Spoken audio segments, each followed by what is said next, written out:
Bonjour.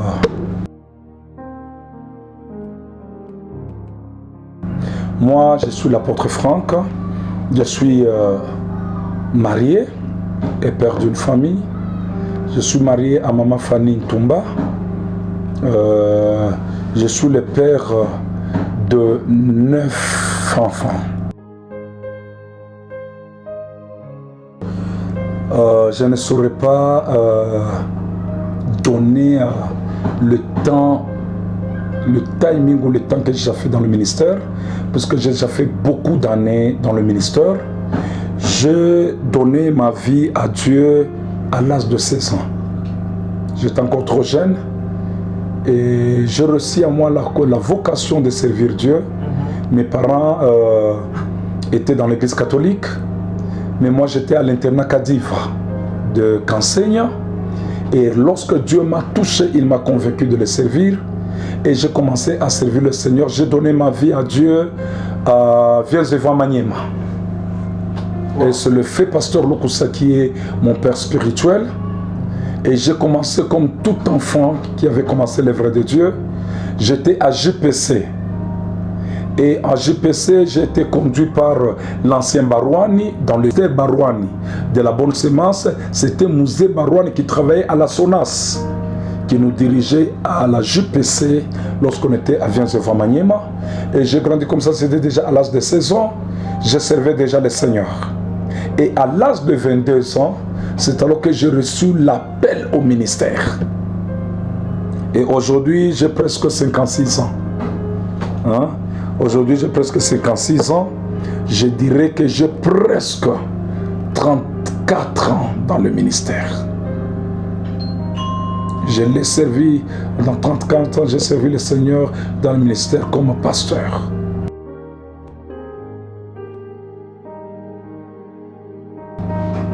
Oui, merci beaucoup. C'est vraiment une question impertinente.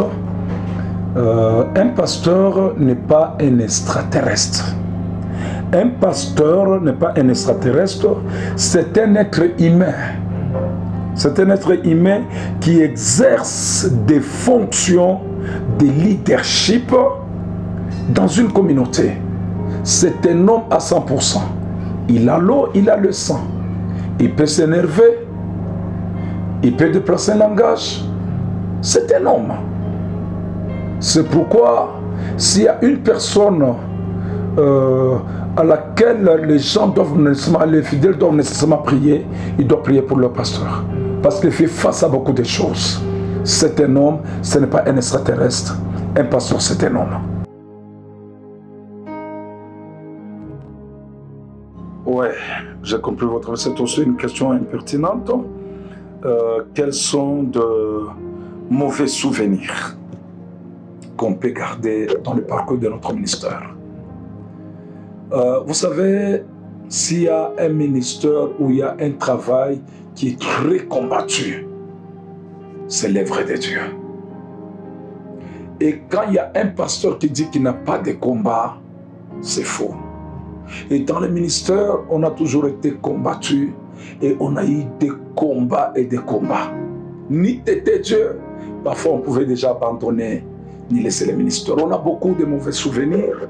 Il arrivait des fois dans le ministère, on servait l'Éternel, mais on rentrait à la maison et on dormait affamé. Ouais, ce sont des souvenirs qui nous restent.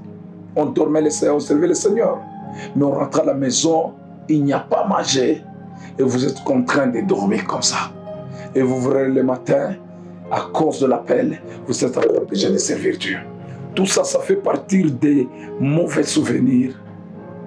Mais ce n'est pas tellement de mauvais souvenirs comme je peux le dire, c'est aussi une école par laquelle Dieu nous faisait passer pour nous faire grandir, afin qu'on puisse comprendre qu'est-ce que l'œuvre de Dieu et qu'est-ce que l'appel. À part avoir de mauvais souvenirs en soi, comme je peux le dire, Dieu m'a fait grâce.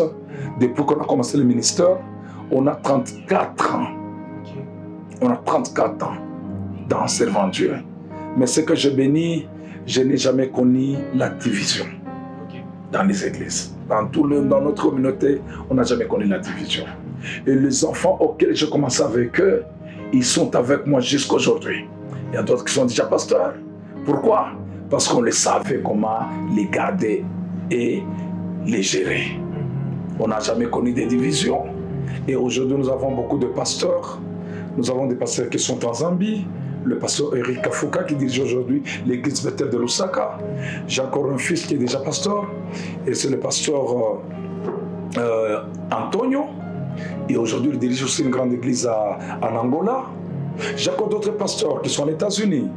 Ils sont en Afrique du Sud. Ce sont nos fils qui ont grandi à nos pieds.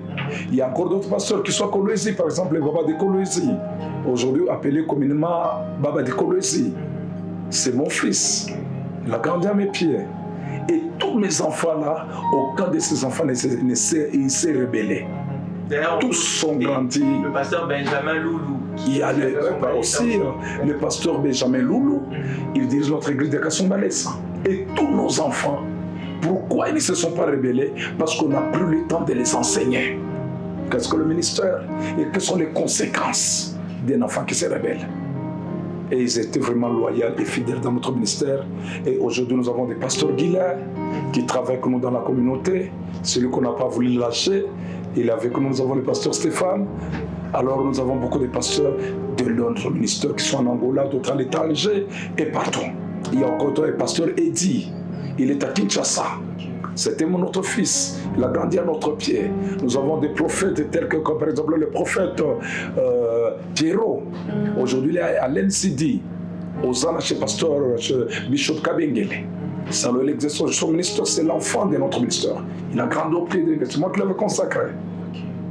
Et voilà, les mauvais souvenirs, vraiment on n'en a pas nombreux, parce qu'on n'a pas connu des mauvaises choses tout au parcours de notre ministère. Alors il y a un point qui m'a marqué pendant que vous étiez en train de parcourir un peu ça c'est une question surprise déjà, je vous signale. Ouais. C'est que comment en tant que vous avez dit, un homme de Dieu c'est d'abord un être humain. Oui. Donc ça veut dire dans le moment d'école de Dieu, dans le moment de la vallée là-bas, où il y avait peut-être vous rentrez comme ça, vous prêchez tout feu, tout flamme là-bas, vous rentrez à la maison et il n'y a pas à manger. Bon, en tant que mari et homme de Dieu, comment gérer cette situation-là? Parce que normalement, dans la culture, il s'est habitué que quand le papa, l'homme doit sortir, il doit ramener à manger. Mais dans ce moment-là où les pasteurs sortent, ils partent à l'église pour l'œuvre de Dieu, ils rentrent maintenant. Quelle est la tension? Comment gérer cette tension-là? On aimerait acquérir un peu cette sagesse-là. C'est là où il y a un problème. Que Dieu bénisse pour cette question. C'est là où il y a un problème. C'est-à-dire quoi? Lorsque Dieu nous appelle, pour que demain qu'on n'ait pas de difficultés en tant que père de famille, parce que je suis pasteur, c'est à l'église. À la maison, je ne suis pas pasteur. Il faudrait que la famille mange. Il faut que les enfants soient scolarisés. Si on est locataire, il faut que la maison, les loyers soient payés. Et à ce temps-là, pour épargner à des éventuels dangers, dans de telles questions, dans de tels problèmes pareils, il faut introduire aussi la femme dans le ministère. Puisque si ta femme a déjà compris le ministère, il ne sera jamais une pierre d'achoppement. C'est pourquoi quand Dieu nous a appelés, la première des choses, on a pris le temps de transmettre la vision à la femme. Qu'il peut des fois, lorsque nous servons Dieu, on peut manquer. Ce n'est pas la fin du monde. Demain le lendemain, Dieu peut nous bénir. Et avec ça, par exemple, comme mon épouse, elle a déjà compris, il y a des fois quand on manque, et elle-même, elle comprend qu'on manque, Dieu, c'est un Dieu qui pourvoit, demain, il peut pourvoir. Et avec ça, on n'avait pas eu de difficultés. Dans ce sens-là, on n'a pas de difficultés dans le ministère. On peut manquer et la maman peut comprendre que nous manque, mais Dieu peut donner encore demain, parce qu'il est le Dieu qui pourvoit. La plupart, question surprise encore, ouais. La plupart des enfants, des serviteurs de Dieu que nous connaissons, que nous avons rencontrés, certains ont eu à détester l'œuvre ou le ministère pastoral. Ils se sont dit, si papa n'était pas dans le ministère, on n'allait pas vivre cette vie. Est-ce que là, c'est la faute encore au papa qui est pasteur ou bien c'est la faute au ministère pastoral? Je pense bien que c'est que la question qui vous est posée, peut-être vous connaissez déjà, ou des enfants qui sont en train de regretter, de dire que la vie que nous sommes en train de mener, papa devrait faire autre chose, on ne devrait pas être là et tout. Qu'avez-vous à dire sur ces points-là? Des enfants peut-être qui se mettent aujourd'hui, qui vont regarder cette vidéo, mais qui sont enfants de serviteurs de Dieu, qui regrettent que leur papa a été choisi dans cette œuvre-là. Je dirais d'abord aux enfants qui regrettent parce que leurs parents étaient pasteurs et pensaient que leur père soit un directeur, un PDG quelque part. C'était une erreur. Le ministère, c'est un travail comme tous les autres travails. Que tous les enfants du pasteur, ils doivent être dans la joie pour le ministère de leur père. Voilà la réponse, comment je peux répondre. Parce que il y a deux fois, pour que notre ministère aille de l'avant, nous devons aussi prendre le temps d'enseigner nos enfants, de le faire entrer aussi dans le ministère, qu'ils comprennent le sens du ministère, c'est quoi. Et avec ça, nos enfants peuvent aussi soutenir le ministère. Quand vous lisez dans la Bible, tous les serviteurs de Dieu qui avaient des enfants et qui n'avaient pas impliqué leurs enfants, ils avaient de sérieux problèmes. Par exemple, Moïse, il avait des enfants, mais Moïse avait pas écarté ses enfants. Et en compte de tout, la femme de Moïse avait dit à Moïse un mari du sang. Pourquoi? Parce que Moïse n'avait pas eu le temps d'impliquer sa femme dans le ministère ou d'impliquer les enfants dans le ministère. Si les enfants comprennent le ministère, c'est un bon héritage. Vous savez, le papa peut être directeur. Il peut laisser l'héritage aux enfants, les maisons, le véhicule. Mais je te dirais aujourd'hui que l'argent, les comptes en banque, les maisons, ce n'est pas un bon héritage. Parce que si les papas mouraient, les enfants parfois ne sauront pas diriger ces choses-là. Mais le véritable héritage que nous pouvons laisser à nos enfants, c'est Jésus. Parce que si l'enfant a Jésus, l'enfant n'échouera jamais dans sa vie. Il réussira. Alors que les enfants des pasteurs ne regrettent pas, parce que leur pasteur, leur père étaient des pasteurs, c'est comme s'ils ont choisi une mauvaise carrière. Les pasteurs, ce n'est pas une mauvaise carrière. Alors, avez-vous déjà eu même une fois, bon, ça je pourrais dire, papa, action, vérité ou quoi que ce soit. Ouais. Je me gêne un peu de poser cette question, je dois la poser. Ouais. Avez-vous déjà eu une seule fois envie d'abandonner le ministère? Si on dit, ministère, il a pesé, il a quoi vraiment, je sais que face caméra comme ça, papa, nous avons besoin de la vérité. Est-ce que c'est déjà arrivé? Nous connaissons, nous avions vu de gens. Élie a voulu fuir le ministère. Jésus lui-même à la croix, il a crié, Eloi, Eloi, lama sabachthani. Est-ce que papa Franck aussi, l'apôtre Franck, a déjà eu aussi à passer ce moment-là où il s'est dit, Seigneur, on a ligné la kima? Certainement oui. Le ministère, il y a un travail qui est plus dur, plus difficile, c'est être un pasteur. Ce n'est pas un jeu. C'est pourquoi je conseillerais à tous ceux qui se sont infiltrés dans le monde pastoral. Si Dieu ne les avait pas appelés, si Dieu ne les avait pas appelés, qu'ils abandonnent, qu'ils cherchent du travail. Parce que nous, à qui Dieu avait appelé, il nous est arrivé de temps où on avait envie d'abandonner le ministère. Pourquoi? Tu peux te retrouver à la maison, il n'y a rien. Les enfants doivent étudier. J'ai des enfants qui sont à l'université. J'ai une de mes filles qui, au moment où nous parlons à États-Unis, à Philadelphie, elle doit faire le master. Elle étudie, elle a fait la médecine. Et bientôt là, elle doit faire le master. Vous voyez, avec toutes ces histoires-là, ça ne demande pas la prière, ça demande de l'argent.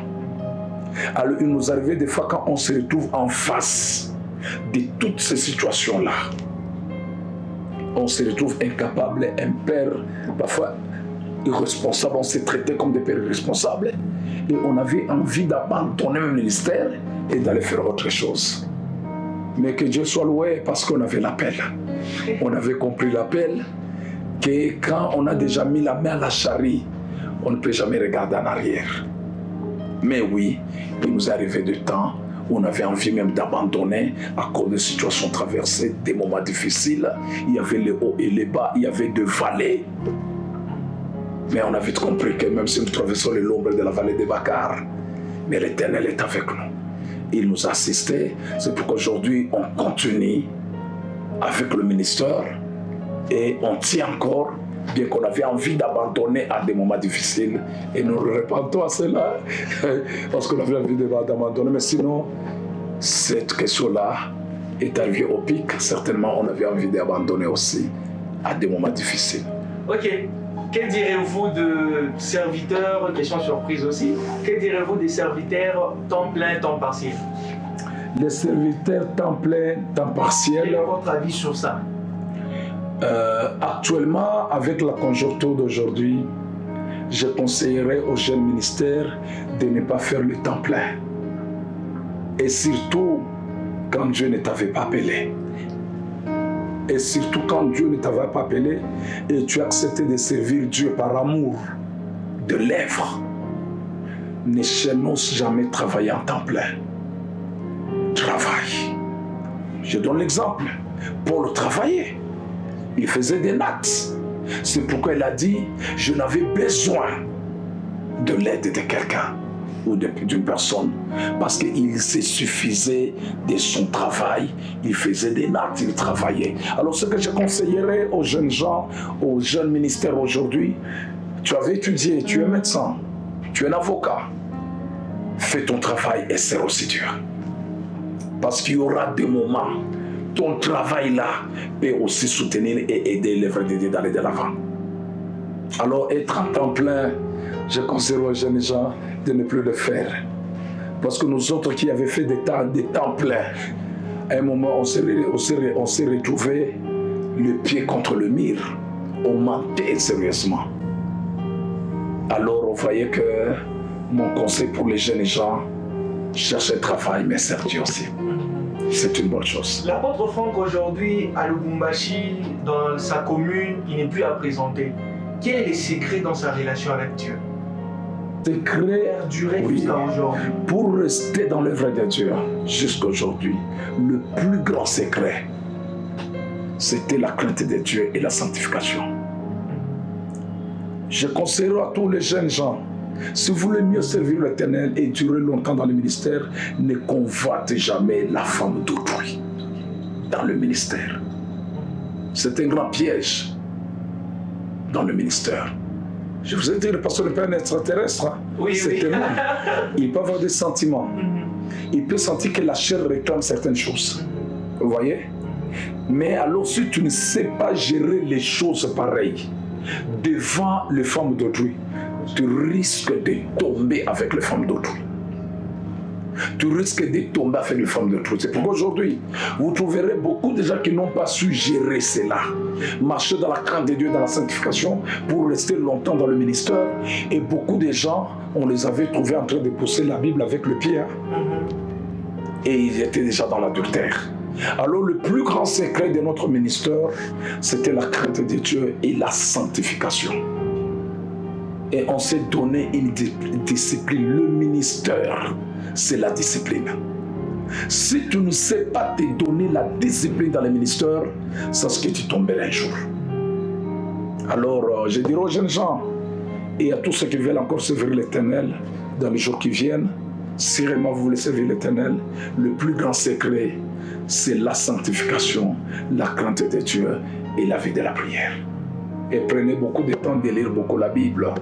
Mais nos jeunes gens aujourd'hui n'ont pas le temps de lire la Bible avec les Facebook, les Google, TikTok. Aujourd'hui, ils ramassent des choses à ramasser, ils passent devant les gens. Ce n'est pas une bonne manière de servir l'Éternel.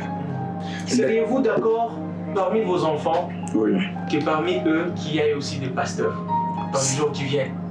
Souhaiterez-vous à vos enfants de le voir aussi devenir pasteurs comme vous? Oui. En fait, c'est levé de mon cœur et de ma prière.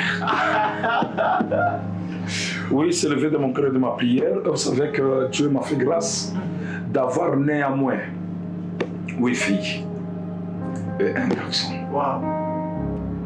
Casse-tête déjà. Mais j'ai toujours prié, c'est l'effet de mon cœur et de ma prière, de voir aussi parmi mes enfants biologiques des enfants qui servent Dieu. Et d'ailleurs, je bénis le Seigneur parce qu'il y en a qui servent Dieu. J'ai une fille en Afrique du Sud, d'ailleurs qui est l'aînée, comme je peux le dire, c'est Déborah. Elle est en train de servir Dieu. Et la deuxième, elle est aux États-Unis, c'est Naomi. Elle est dans le service de Dieu. Et aujourd'hui, j'ai encore une de mes filles. Nous l'appelons la prophétesse Roth. Okay. Ouais. Alors, je suis très content et c'est l'élevé de mon cœur et de ma prière que mes enfants demain, qu'ils servent aussi. Aujourd'hui, Roth prêche. Aujourd'hui, Roth modère. Aujourd'hui, Roth, il est en train de tout faire aussi dans l'église. Alors, c'est l'élevé de mon cœur que demain mes enfants servent encore Dieu. Parmi mes enfants, ceux qui font des protocoles, il y a ceux qui chantent. Alors, c'est l'élevé de mon cœur que demain, que mes enfants emboîtent aussi. C'est ça le meilleur héritage que nous pouvons les laisser, c'est Dieu et servir Dieu. Et c'est l'élevé. Alors, quels sont les conseils avant de pouvoir passer au conseil? Bon, ce qui vous a reçu, c'est l'agence MC Agency. Oui. Alors, un mot, une bénédiction pour l'agence qui vous a reçu dans son émission Talk Show. Oh, je bénis cette grande entreprise qui est Agency. MC Agency. MC Agency. Je bénis beaucoup MC Agency de nous avoir choisis parmi tant d'autres. C'est à nous d'abord de vous remercier. Dans la ville, il y a beaucoup de pasteurs et vous nous avez choisis pour que nous puissions passer à votre mission.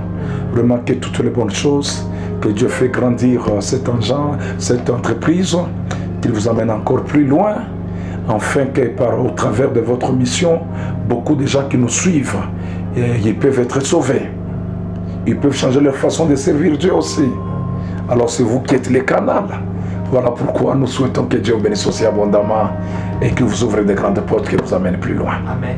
Un dernier mot pour le peuple de Dieu, un conseil, je ne sais pas, une prière, une prophétie, tout ce que Dieu vous met à cœur pour le peuple de Dieu, ça serait quoi que vous ferez pour eux? Pour le peuple de Dieu et pour tous les enfants de Dieu, levez de mon cœur et levez de ma prière, que Dieu le bénisse. Et je le rappelle que nous traversons le temps du soir, qui est un temps mauvais. Alors j'ai demandé aux enfants de Dieu de retourner à l'authenticité de la parole, de continuer à marcher dans la crainte de Dieu, à marcher dans la sanctification. Aujourd'hui, la prédication de la sanctification et de la crainte de Dieu est déjà perdue dans nos assemblées. Aujourd'hui, il n'y a que des bénédictions, c'est bien, je ne suis pas contre les bénédictions, mais j'aimerais dire retournons à la parole, retournons à l'authenticité, retournons à la crainte de Dieu, et à marcher dans la vie de la sanctification. Parce que la Bible dit, il n'y a que ceux qui ont le cœur pur qui verront Dieu. Il n'y a que ceux qui marchent dans la sanctification, dans la crainte de son nom, qui arriveront un jour à voir un jour Dieu dans leur vie. Alors, retournons à l'authenticité, marchons dans la crainte de Dieu. Les bénédictions sont bonnes, mais que les bénédictions ne nous écartent pas. Ne soient pas le sujet de notre prédication, que les bénédictions ne soient pas le centre de ce que nous faisons dans l'œuvre de Dieu. La première mission que nous avons, c'est pour que les âmes soient sauvées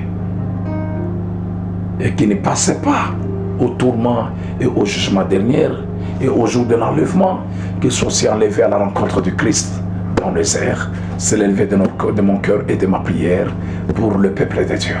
Merci ne beaucoup. rate pas ce rendez-vous-là, ce jour avec Jésus dans les airs. Merci beaucoup, cher apôtre Franck. Nous vous remercions d'être passé dans notre émission. Merci, c'est à vous de vous remercier et que Dieu bénisse abondamment. Amen.